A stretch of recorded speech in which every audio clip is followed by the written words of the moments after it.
प्रभु यीशु के नाम में आपका स्वागत है। आज की यह प्रार्थना आपके लिए शांति, चंगाई और आत्मिक विश्राम लेकर आएगी। जहाँ भी आप हैं, थोड़ी देर के लिए रुक जाइए, अपनी आंखें बंद कीजिए और महसूस कीजिए कि प्रभु अभी आपके बहुत करीब हैं। वो आपके दिल की हर धड़कन जानते हैं, आपके हर आंसू को गिनते हैं और आज कह रहे हैं, मत डर, मैं तेरे साथ हूँ। अब हम मिलकर सुनेंगे प्रभु का वचन, जो आत्मा को छूता है और जीवन बदल देता है। पहला वचन भजन संहिता अध्याय 103 पद 2। हे मेरे मन, तू यहोवा को धन्य कह और उसके सब उपकारों को न भूल। कभी कभी हम अपनी समस्याओं में इतने उलझ जाते हैं कि प्रभु के उपकारों को भूल जाते हैं। लेकिन आज प्रभु कहते हैं, धन्यवाद देना मत भूलो। हर दिन जब सूरज उगता है, वह तुम्हारे लिए नई दया लेकर आता है। हर सांस, हर हृदय की धड़कन उसकी कृपा का प्रमाण है। आज अपने दिल से कहो, धन्यवाद प्रभु हर आशीष के लिए, क्योंकि धन्यवाद में शक्ति है और वही शक्ति चंगाई बन जाती है। दूसरा वचन भजन संहिता अध्याय 23 पद 1। यहोवा मेरा चरवाहा है, मुझे कुछ घटी न होगी। जब कोई चरवाहा अपनी भेड़ों को ले जाता है तो वह हर खतरे पर पहले खुद खड़ा होता है। यही प्रभु करते हैं। जब खतरा पास आता है, वो तुम्हारे सामने खड़े हो जाते हैं। जब तुम खो जाते हो, वो ढूंढने निकलते हैं। जब तुम गिर जाते हो, वो तुम्हें उठाते हैं। वो कहते हैं, तू मेरा है। तुम्हें कमी नहीं होगी, क्योंकि उसका हाथ तुम्हारे सिर पर है। आज इस वचन को अपने दिल में रखो। मेरा चरवाहा प्रभु है और मैं उसकी भेड़ हूँ।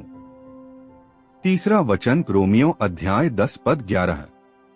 जो मुझ पर भरोसा रखता है, वह कभी लज्जित नहीं होगा। प्रभु कभी अपने बच्चों को निराश नहीं करते। कभी कभी लगता है कि प्रार्थना का उत्तर नहीं आ रहा, पर याद रखो, वो मौन होकर भी कार्य कर रहे हैं।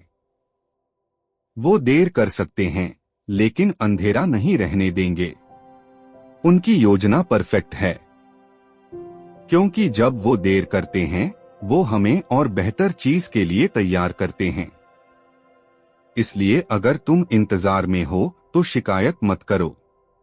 कहो, प्रभु मैं भरोसा करता हूँ, क्योंकि जो उन पर भरोसा रखता है वो कभी लज्जित नहीं होता।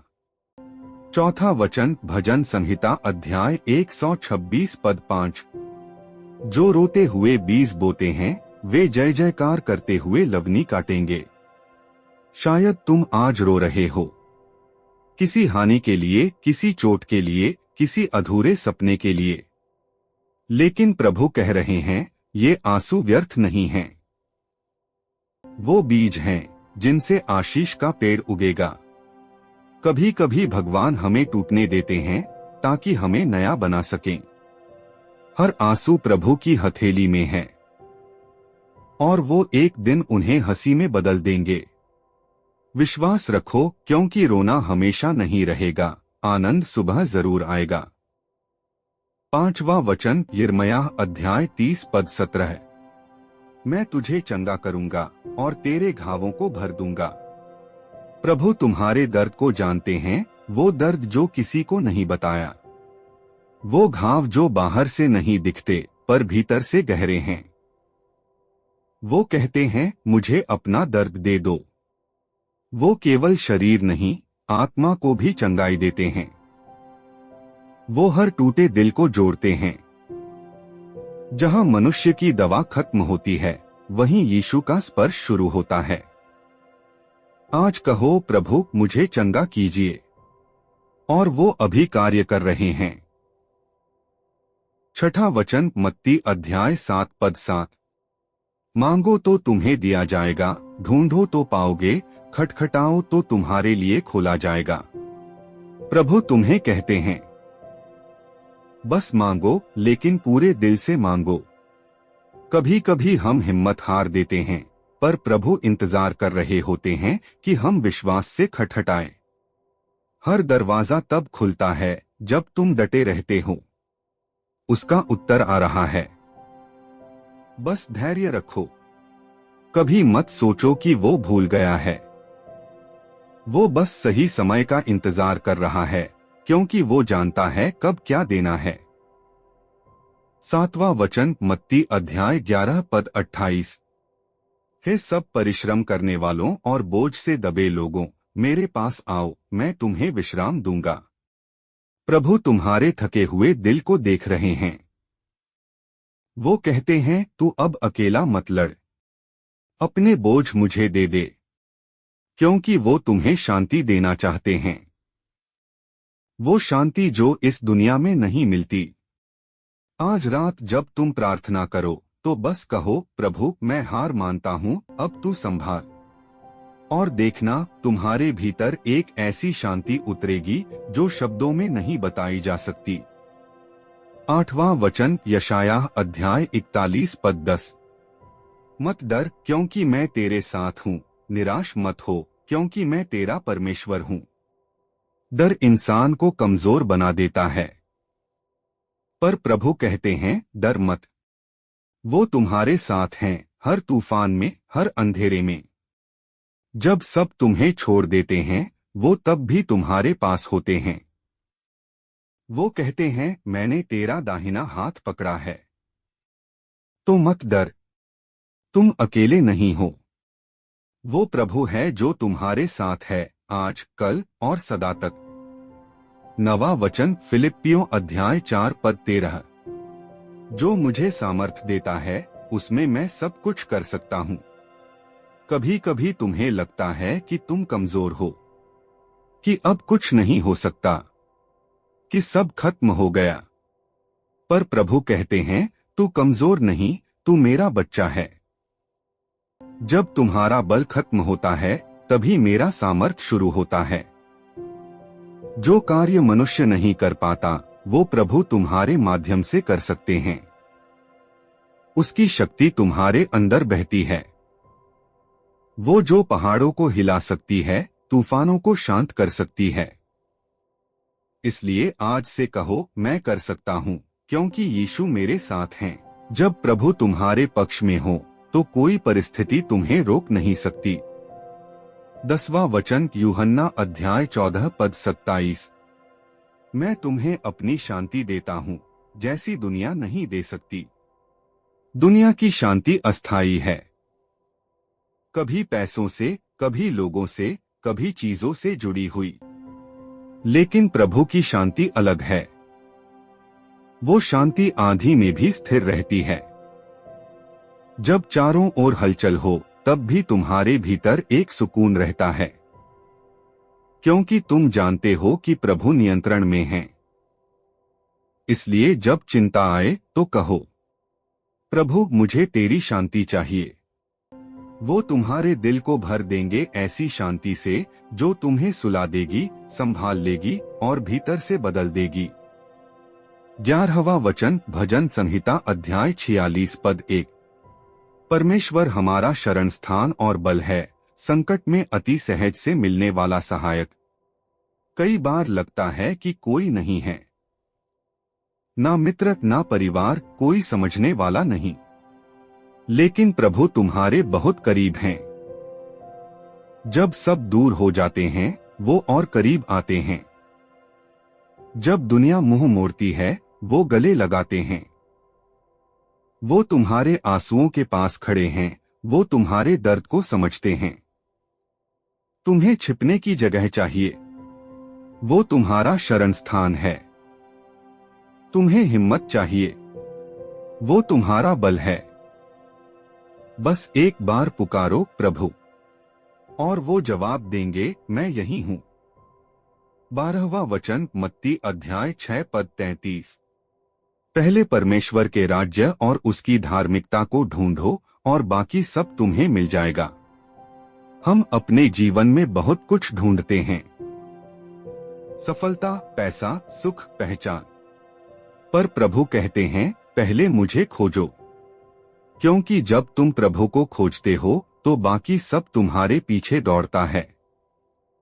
वो एक ऐसा पिता है जो जानता है कि तुम्हें क्या चाहिए। जब तुम उसकी इच्छा में चलोगे तो जो चीजें असंभव थीं, वो अपने आप संभव होने लगेंगी। आज कहो, प्रभु मैं पहले तुझे खोजूंगा, और देखना कैसे तुम्हारा जीवन बदल जाएगा। 13वां वचन, यिर्मयाह अध्याय 29 पद 11। क्योंकि मैं तुम्हारे विषय जो विचार करता हूँ वे कल्याण के हैं, न कि हानि के। शायद तुम्हें लगता है कि जीवन गलत दिशा में जा रहा है, कि सब बिगड़ रहा है, कि अब उम्मीद नहीं बची। पर प्रभु कहते हैं, मैं योजना जानता हूँ। वो योजना अच्छी है, शांति से भरी है। जो अभी तुम्हें दर्द लग रहा है वो कल गवाही बन जाएगा। हर रुकावट, हर देरी उसकी महान योजना का हिस्सा है। वो गलतियां नहीं करता, वो तैयारी करता है। बस उसे भरोसे से कहो, तेरी इच्छा मेरे जीवन में पूरी हो। 14वां वचन, भजन संहिता अध्याय 37 पद 4। यहोवा में सुख मान, और वह तेरे मन की इच्छाओं को पूरा करेगा। प्रभु चाहते हैं कि तुम उनमें आनंद लो, उनकी उपस्थिति में सुकून पाओ। जब तुम्हारा आनंद प्रभु में होता है तो तुम्हारी इच्छाएं भी उनकी इच्छा से मिल जाती हैं। वो तुम्हें वही देंगे जो तुम्हारे लिए सर्वोत्तम है। कभी ऐसा लगे कि कुछ नहीं मिला तो समझना वो तुम्हें कुछ बेहतर देने की तैयारी कर रहे हैं। प्रभु को अपना आनंद बना लो और वो तुम्हें अपने दिल की गहराइयों से आशीष देंगे। 15वां वचन, नीतिवचन अध्याय 3 पद 5 से 6। अपने संपूर्ण मन से यहोवा पर भरोसा रख, अपनी समझ पर नहीं। हम अक्सर सोचते हैं कि हम जानते हैं क्या सही है, पर प्रभु कहते हैं, अपने ज्ञान पर नहीं, मेरे ज्ञान पर भरोसा रख। कभी कभी वो रास्ता जो गलत लगता है वही तुम्हें मंजिल तक ले जाता है। जब तुम अपनी समझ छोड़कर प्रभु पर भरोसा करते हो तो वो तुम्हें सुरक्षित दिशा में ले जाते हैं। आज अपनी योजनाएं प्रभु को सौंप दो। वो उन्हें ऐसा आकार देंगे कि तुम हैरान रह जाओगे। 16वां वचन, यशायाह अध्याय 40 पद 31। जो यहोवा पर आशा रखते हैं वे नई शक्ति पाएंगे। थक जाना गलत नहीं, लेकिन प्रभु पर भरोसा छोड़ देना गलत है। जब तुम उसकी प्रतीक्षा करते हो तो वो तुम्हारी थकान को नई ऊर्जा में बदल देता है। वो तुम्हें गरुड़ के समान ऊंचा उड़ना सिखाता है। जहां तुम गिरते हो वहां से उठने की शक्ति देता है। आज प्रभु से कहो, मुझे नई शक्ति दीजिए, और देखना थकान के स्थान पर नई रोशनी उतर आएगी। 17वां वचन, भजन संहिता अध्याय 91 पद 4। वह तुझे अपने पंखों से ढांप लेगा और तू उसके पंखों के नीचे शरण पाएगा।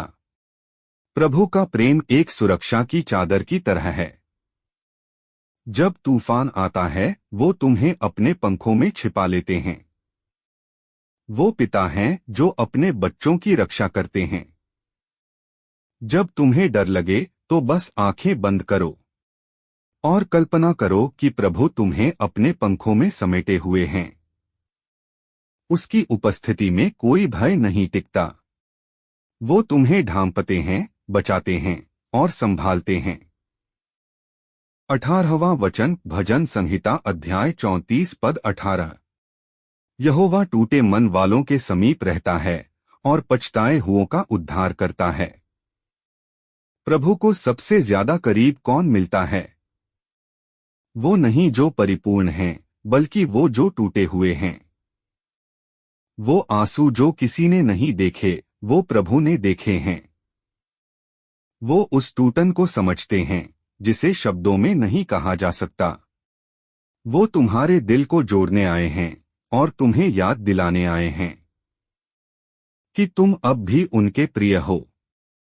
19वां वचन, मत्ती अध्याय 19 पद 26। मनुष्य से यह असंभव है, परंतु परमेश्वर से सब कुछ संभव है। जब इंसान कहे अब कुछ नहीं हो सकता, प्रभु कहते हैं, देखो मैं क्या कर सकता हूं। वो वहां रास्ता बनाते हैं जहां कोई रास्ता नहीं होता। वो असंभव को संभव कर देते हैं। बस तुम्हें विश्वास रखना है, भले सब कहें ये नहीं हो सकता। प्रभु कहते हैं, मुझसे सब कुछ संभव है। आज उस पर भरोसा रखो और देखना, चमत्कार तुम्हारे जीवन में उतर आएगा। 20वां वचन, प्रकाशित वाक्य अध्याय 21 पद 4। वह उनकी आंखों से सब आंसू पोंछ डालेगा। एक दिन आएगा जब दर्द नहीं रहेगा, कोई आंसू, कोई दुख, कोई बीमारी नहीं, क्योंकि प्रभु ने वादा किया है वो सब कुछ नया बनाएगा। लेकिन आज भी यहीं वो तुम्हारे आंसू पोंछना शुरू कर सकते हैं। बस कहो, प्रभु मैं तैयार हूं, और उसकी उपस्थिति तुम्हारे हृदय को भर देगी शांति से। तुम्हारा अतीत अब तुम्हें बांध नहीं सकता, क्योंकि प्रभु तुम्हारे भविष्य का मालिक है। अंतिम प्रार्थना। हे प्रभु यीशु, जो भी इस प्रार्थना को सुन रहा है, उसे अपने प्रेम से छू लो। हर थके हुए मन को विश्राम दो, हर टूटे दिल को जोड़ दो। उनके घरों में शांति, उनके जीवन में आशीष और उनके दिलों में प्रकाश भर दो। जो बीमार हैं, उन्हें चंगा करो, जो दुखी हैं, उन्हें आनंद दो, और जो अकेले हैं, उन्हें महसूस होने दो कि तुम उनके साथ हो। हम सब ये प्रार्थना करते हैं यीशु मसीह के पवित्र नाम में, आमीन।